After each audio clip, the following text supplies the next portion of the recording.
আমাদের মুসলমানদের মধ্যে এমন কিছু মানুষ আছেন যারা ইসলাম থেকে রাজনীতিকে আলাদাভাবে দেখে, রাজনীতিটাকে ইসলাম থেকে আলাদা করে দেখে। তারা মনে করে ধর্ম আলাদা, রাজনীতি আলাদা।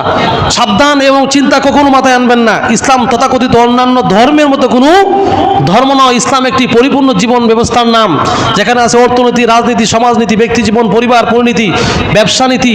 জীবনের প্রতিটি ক্ষেত্রে ইসলাম আপনার নীতি নির্ধারণ করে দেয়। ইসলাম অন্য ধর্মের মতো নয়। ইসলাম আপনার ঘর কীভাবে পরিচালনা করবেন, সংসার কীভাবে চালাবেন, সমাজ কীভাবে চালাবেন, রাষ্ট্র কীভাবে চালাবেন, রাষ্ট্রের আইন কি হওয়া উচিত, সুরের বিধান কি, জেনাকারীর বিধান কি, এমন কোনো বিধান আল্লাহ পাক পুঙ্খানুপুঙ্খভাবে আল্লাহ পাক কোরআনে লিখে দিয়েছেন। সুবহানাল্লাহ। এই দিন প্রতিষ্ঠার জন্য আমাদেরকে এগিয়ে আসতে হবে। সুতরাং রাজনীতিকে ধর্মের থেকে আলাদা কিছু মনে ভাববেন না। ভাবলে আপনি ভুলে আছেন, কুফরিতে আছেন। তওবা করেন। আপনি যেভাবে মসজিদে বসে ইসলামের জন্য কথা বলছেন, রাষ্ট্রের ইসলাম প্রতিষ্ঠার জন্য চেষ্টা করতে হবে, এটা ফরজ কাজ। এই জাকাত ব্যবস্থাকে ওয়াজের মাধ্যমে প্রতিষ্ঠিত হবে না।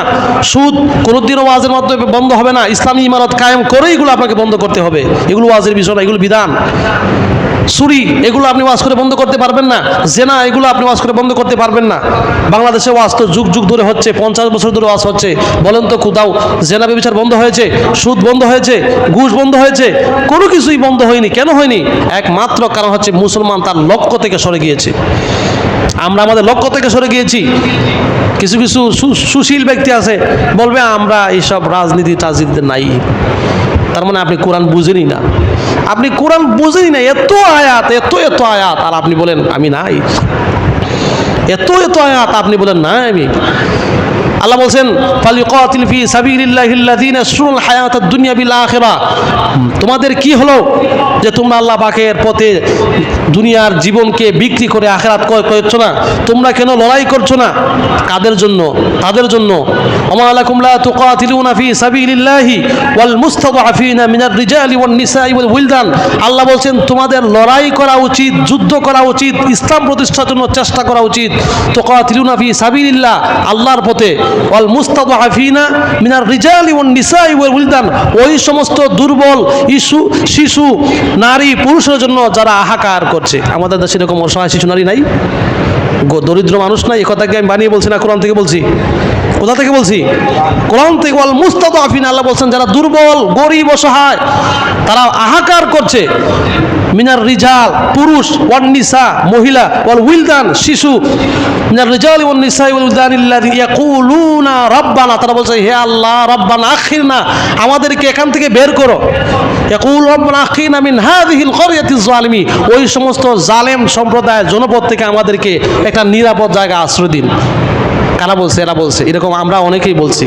আল্লাহ কেন শান্তি পাচ্ছি না, দেশ থেকে যেতেও পারছি না, কোনো জায়গায় শান্তিও পাচ্ছে না। মনে হচ্ছে আল্লাহ পাক এই আয়াতগুলো আমাদের বর্তমান সময়ের জন্য ওই বুঝি। আল্লাহু আকবার। ইয়াকুলু রাব্বানা আখিরনা মিন হাযিহিল ক্বরিয়াতিজ জালিমি, আল্লাহ এই জালেম জনপদ থেকে আমাদেরকে আপনি বাঁচান। ওয়াজআল লানা মিন লাদুনকা ওয়ালিয়্যা, আল্লাহ আপনার পক্ষ থেকে আমাদের জন্য একজন অভিভাবক পাঠান।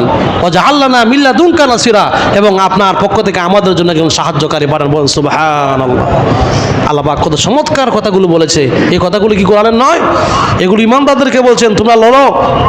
এই লড়াই সেই লড়াই নয়, এই লড়াই হচ্ছে দিন কায়েমের লড়াই।